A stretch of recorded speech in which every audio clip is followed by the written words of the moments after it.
evening once again, and welcome to Letters and Numbers for a half hour of mathematical manipulation and alphabetical agility, where you can test your skills against our two contestants and, of course, the clock. I'm Richard Morecroft, and first of all, let's say hello to the dynamic expert in fluid dynamics, Lily Serna. Hi, Richard. Hello, Lily. Now, any predictions tonight on the level of difficulty of our maths problems? Look, Richard, I've done a statistical analysis on it, and the results came up inconclusive. Oh, there's never anything inconclusive about our answers tonight. Anyway, thank you, Lily. We will see you very shortly. And a greeting to the man who minds his language and helps us mind ours, David Astle. Hi, Richard. Thank you. Actually, just hearing Lily say statistical, there are some words that are really hard to pronounce, aren't Nightmarish. That is one of them, and another is irregularly. Even then I botched it. It's so hard. Irregularly. Irregularly. It is a tough one. Welcome, David. Thank you.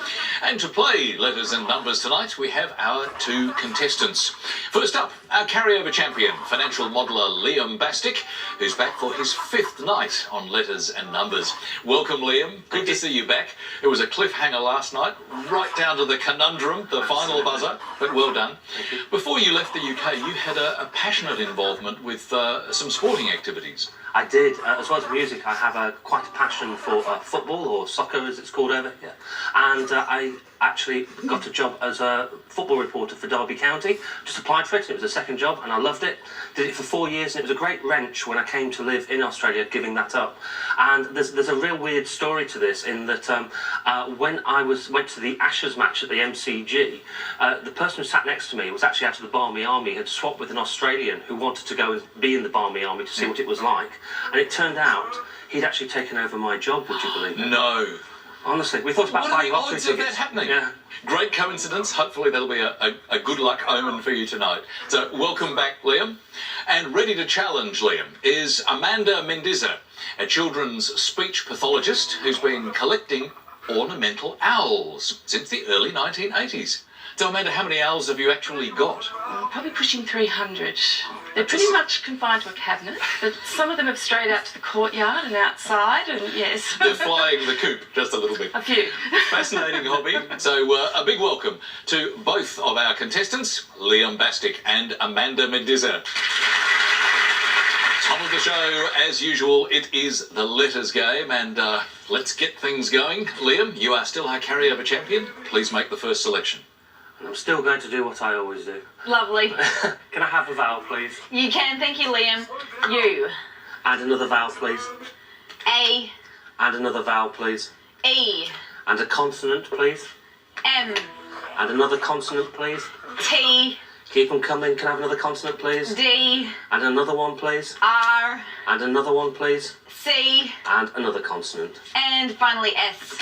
And the first clock for the night.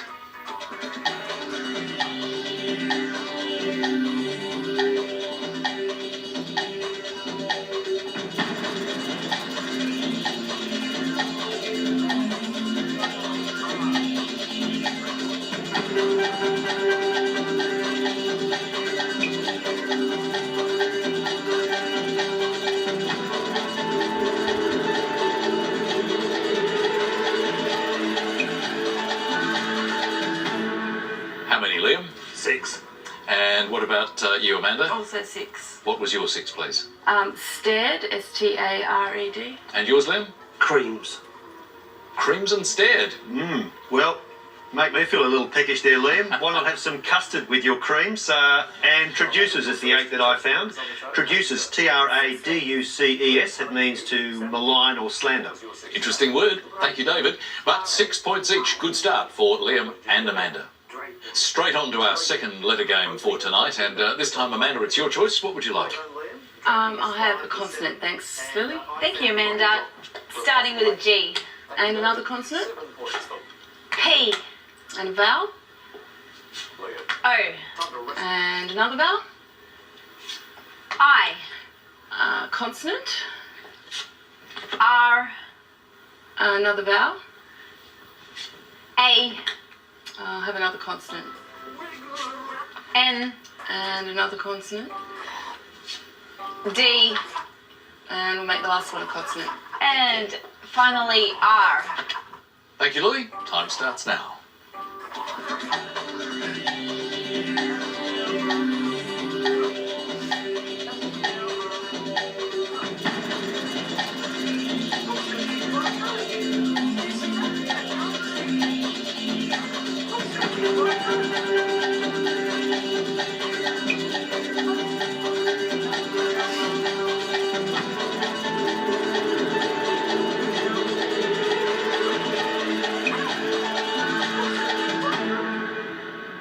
So, Amanda, your first choice of letters on the show. How did you go? I got 6 letters. Liam, how many for you? 7. And what was your 6, Amanda? Roping. R-O-P-I-N-G. And what did you get, Liam? Draping. Draping. Roping and draping, David. A bit like tying up the curtains. Well done, Liam. Draping is fine for 7.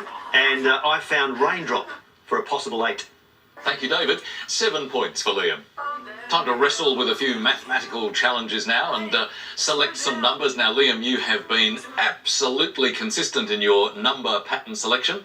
Is that how it's going to be now? What do you think? I think it probably is. Can I have 1 from the top and 5 small, please? 1 large and 5 small. Thank you, Liam.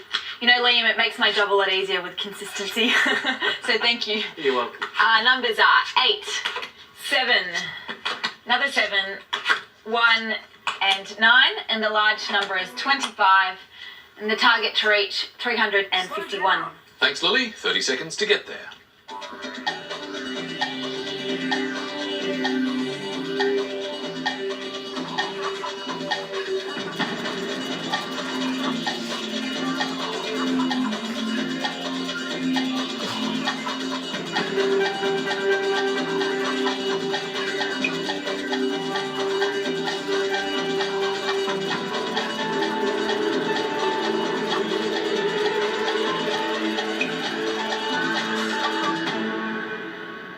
Liam, how did you go? That looks very optimistic from the early pen down.